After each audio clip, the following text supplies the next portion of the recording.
ce soir. L'expérience africaine au complet.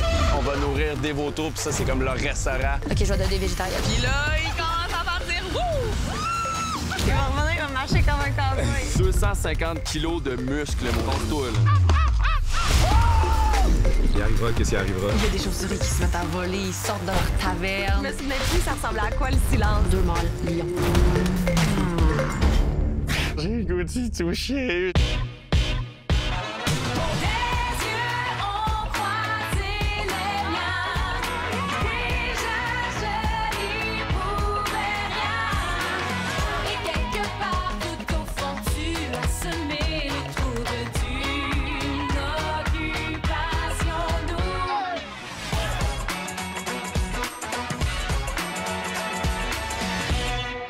Bonsoir, mon nom est Jay du Temple et je vous souhaite la bienvenue à Occupation Double Afrique du Sud. Hier, je vous ai promis de vous présenter la suite des meilleurs moments des voyages. Et bien, comme je n'ai qu'une seule parole et que je suis un petit gars bien fiable, vous remercierez mes parents pour ça. Ce soir, je vous présente la deuxième partie des meilleurs moments des voyages. Allez, bonne émission. Rim et Louis-Philippe quittent les maisons en direction de l'île de la Réunion. On peut dire que c'est un voyage qui s'annonce très chaud entre nos deux tourtereaux.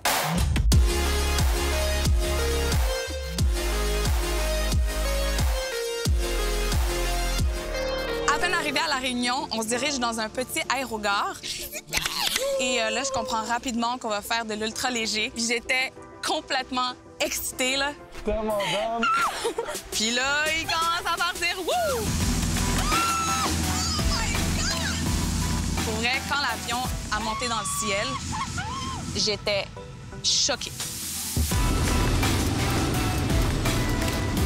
Je me sentais vivre, genre. Je me sentais vivante. T'es débile mental. Oh mon Dieu, tant que ça! Tu vas capoter.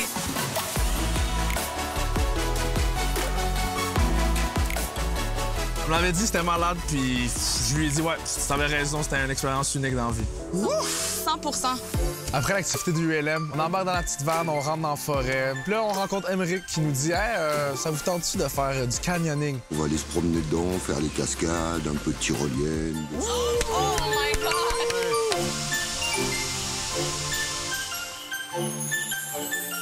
La tyrolienne n'était pas déjà installée, que c'est Émeric qui devait l'installer. Je le voyais, je fais ça comme si rien n'était, puis ça m'a mis à l'aise en 5 secondes. Là où vous faites les cons, c'est là où moi je surveille.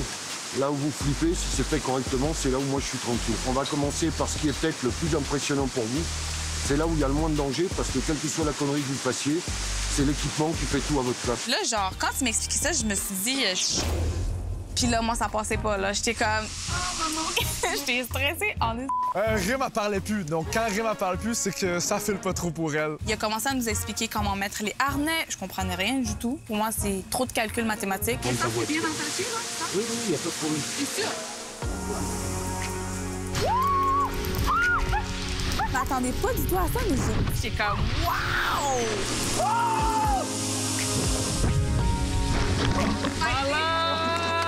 Yo, belle température, beau décor, Rim est magnifique, c'est malade. Ah, il est cute, il est malade. Je pense que le pire est à venir. C'est ça, le problème. Le meilleur est à venir, c'est ça qu'elle veut dire.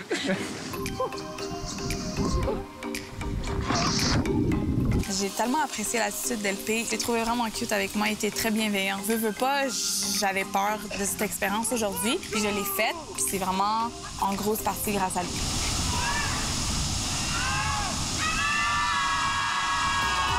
Je veux pas une fille qui veut juste Netflix and chill. Rim, c'est une fille qui est game, qui sort de l'ordinaire, qui a pas peur du ridicule, puis qui a pas peur aussi de prendre des risques dans la vie.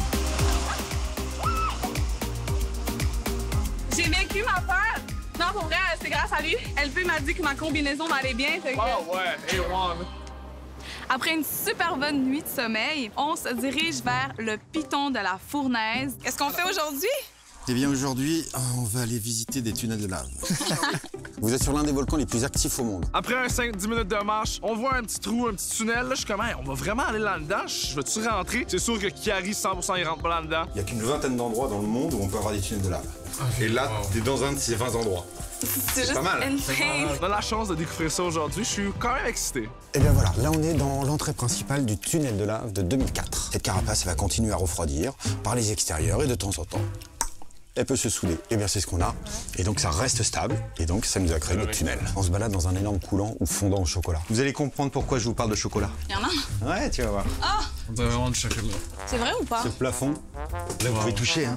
Là, vous pouvez y aller, là, vous pouvez toucher. C'est vraiment du chocolat? Oui. Sérieux?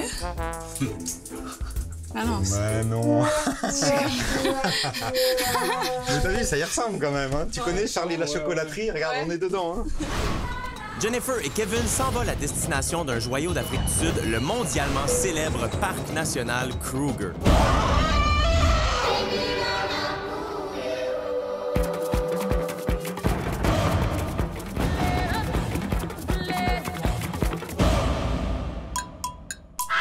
Alors, on a commencé notre voyage, on est arrivé au Hot Spirit Endangered Species Center. On a rencontré Clifford, qui était notre guide. On arrive sur place, il y a un gros enclos avec plein d'ossements. Welcome to the Vulture Restaurant, guys. On va nourrir des vautours, puis ça, c'est comme leur restaurant. You guys are gonna get your hands dirty. OK.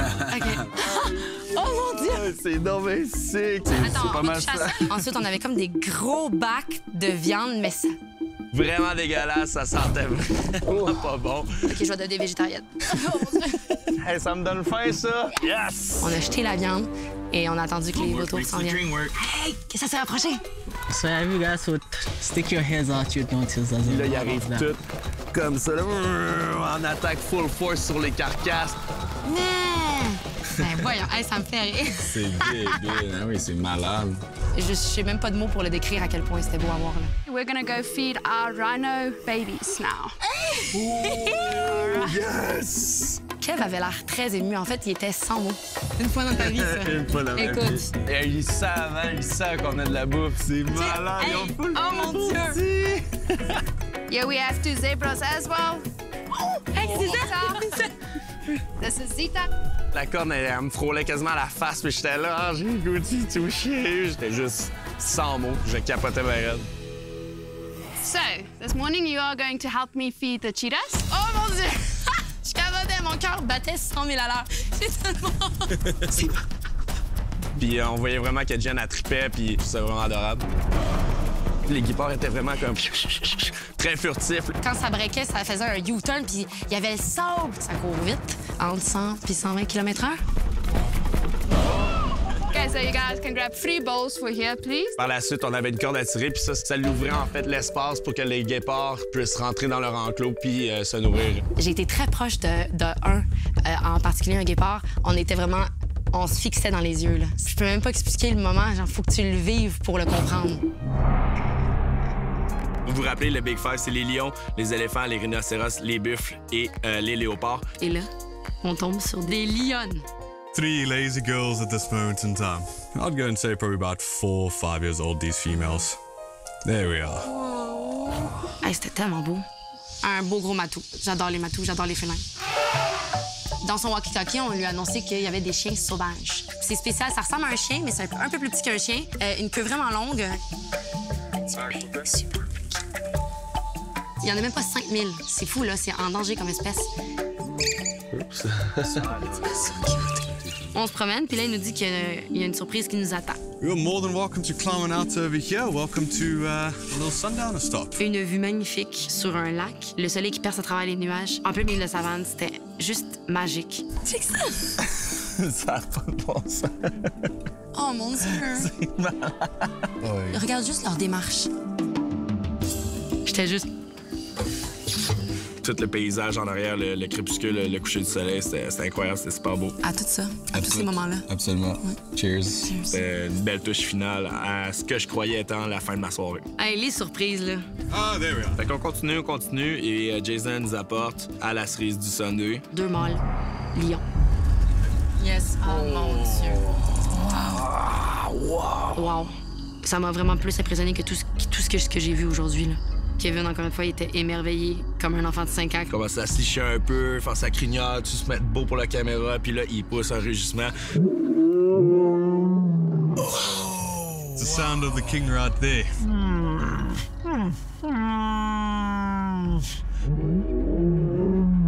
Là, ça vient chercher, là. C'est pas mal plus fort que ça, là. On sent les vibrations dans la poitrine. Genre, j'aurais jamais deviné vivre ça un jour dans ma vie. J'en reviens pas. C'était un super de beau moment. Genre, once in a lifetime. Je suis sûr que je pourrais jamais revoir un moment comme ça de toute ma vie. High five, big five.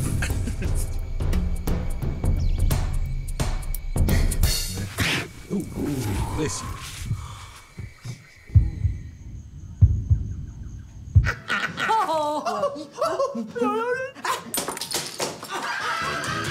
Pépito Sangria Light est fier partenaire de Occupation Double.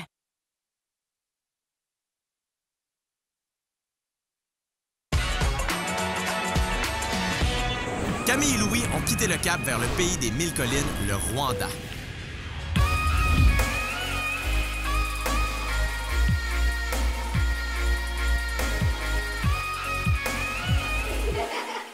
À peine arrivé au Rwanda, ils nous annoncent qu'on va visiter les grottes de Musanze. C'est la plus grande caverne souterraine au Rwanda. Dès qu'on rentre dans les grottes, il y a une espèce de végétation autour. C'est super beau, mais vite, je me rends compte que c'est hyper noir à l'intérieur. Tellement noir que là, j'ai pensé à une bonne vieille expression. Savez-vous ce qu'on dit au Québec quand il fait noir comme ça? On dit il fait noir comme dans le cul d'un ours. La bonne vieille expression québécoise, mon chum. Puis Édouard, lui, était comme... pardon? La fève, c'est noir. Ah ouais? C'est très noir. Quand ça ferme, il n'y a plus rien. Oh mon Dieu! L'idée à l'arrière de ça, mais il n'y en a pas d'idée, c'est juste une expression. J'aime demander à mes clients s'ils veulent faire de la méditation. Il faut éteindre nos torches.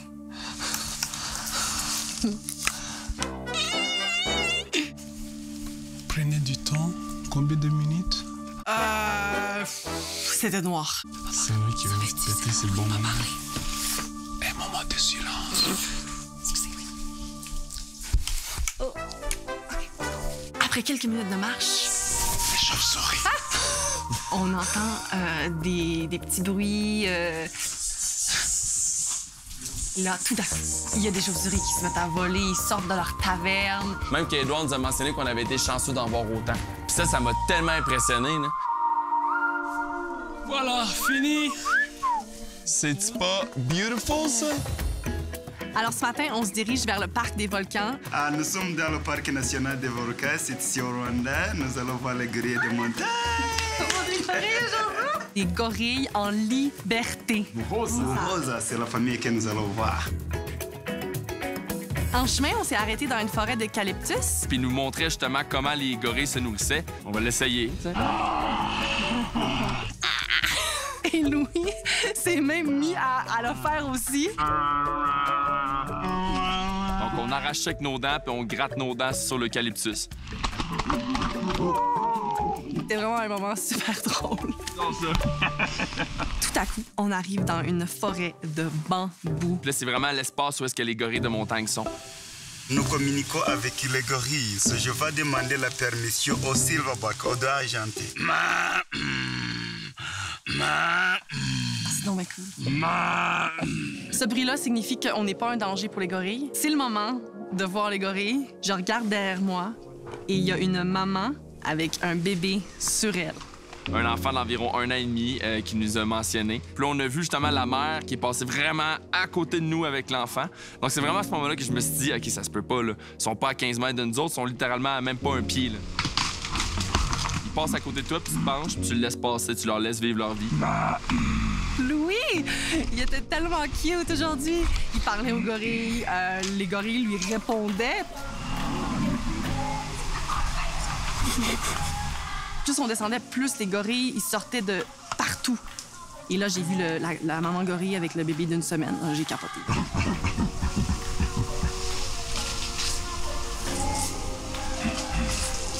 C'est là que j'ai compris ce que le guide nous avait dit au début. Les gorilles mangent vraiment directement l'arbre d'eucalyptus. On est tellement proches qu'on entend leurs dents faire... C'était fou. Puis là, au loin, là, on a aperçu le silverback. Il a le dos argenté. C'est magnifique. 250 kilos de muscles, mon ami. Tasse-toi, là. C'est vraiment impressionnant de voir ça d'aussi près, là. C'était vraiment cool. Il y a une femelle qui nous a regardé droit dans les yeux, Louis et moi. Le guide nous a carrément mentionné qu'elle voulait nous montrer son enfant. Fait que c'est comme, après 1 heure de temps, les gorilles commençaient à s'habituer à notre présence puis à aller vraiment près de la famille des primates. Cette journée m'a tellement émerveillée, je capote.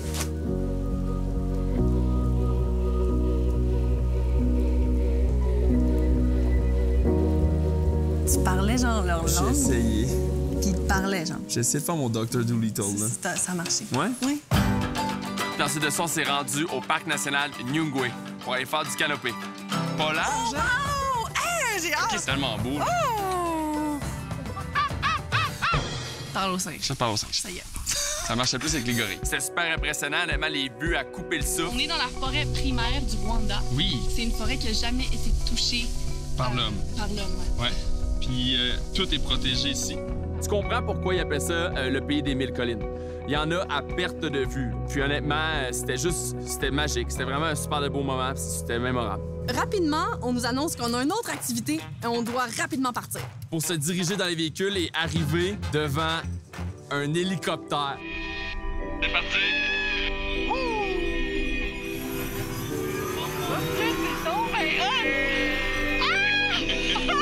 Puis on est allé faire un tour d'hélicoptère au Rwanda. C'était insane.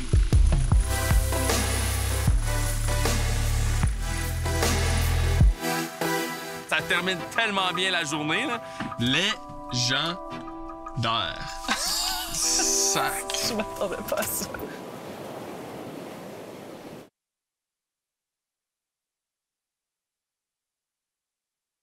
Merci à nos partenaires. Bulle de nuit. Sky Blue Condo, Cité Mirabel.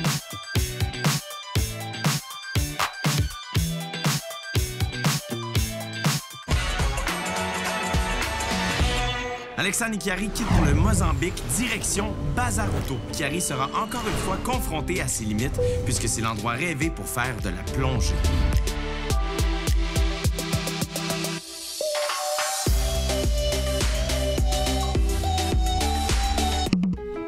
On est arrivé au Mozambique, dans l'archipel Bazaruto. Et on était accueillis déjà par une troupe de danse / musique. C'était vraiment comme enthousiaste, puis ça nous a mis dans le mood directement. Kiki était bien content, il dansait. Je ne pouvais même pas comprendre à quel point j'étais content de venir ici. Je pense que c'est ça qu'on avait besoin aussi.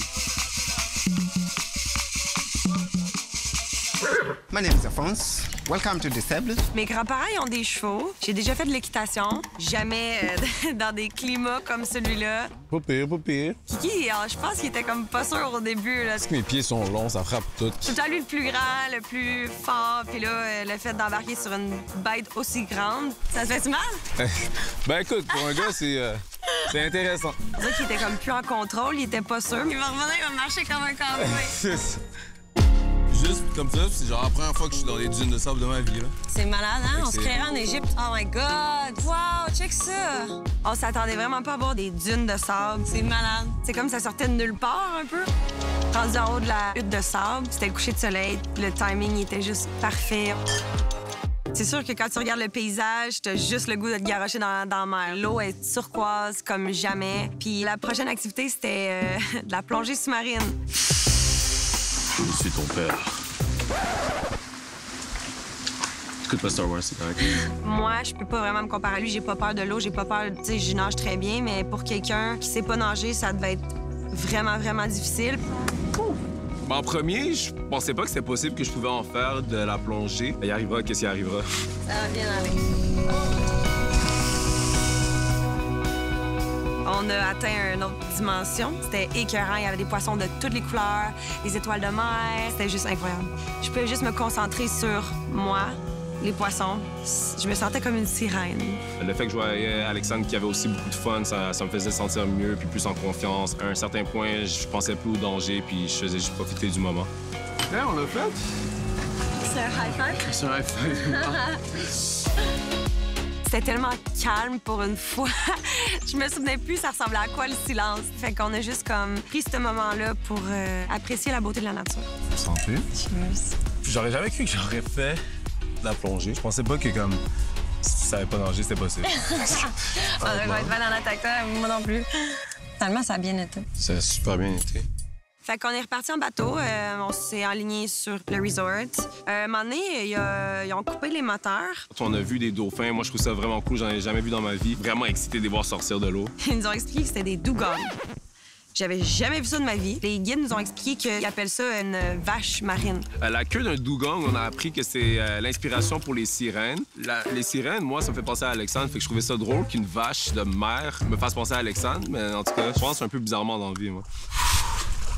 Pour le coucher du soleil, on nous a proposé d'embarquer sur un dhow qui est vraiment populaire ici. C'est un type de voilier arabe. On en a profité pour se parler. Je me suis ouvert à lui, j'ai parlé de mes sentiments.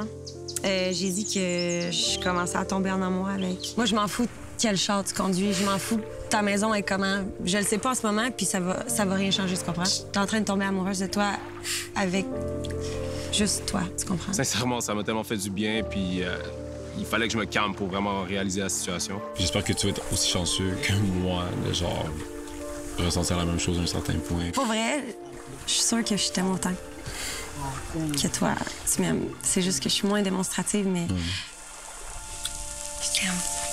C'est ça.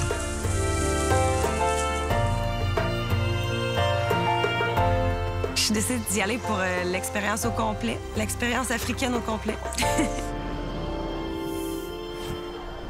Dimanche soir, 18h30, c'est la soirée que tout le monde attend. La soirée où ça brasse et où on va tous se dire « Hey, c'est bon ce show-là! » Oui, c'est l'heure de vérité, ou ce qu'on pourrait appeler une émission 100% bisbille. Toute la saison, on se dit toujours « Ça va être fou à l'heure de vérité ». Bien, ça se passe ce dimanche et vous ne voulez pas manquer ça. D'ici là, si vous voulez vous remettre à jour dans les émissions, rendez-vous sur le occupationdouble.nouveau.ca pour les re-regarder. Et À table avec mon ex débute à l'instant. On se revoit dimanche. Bye-bye.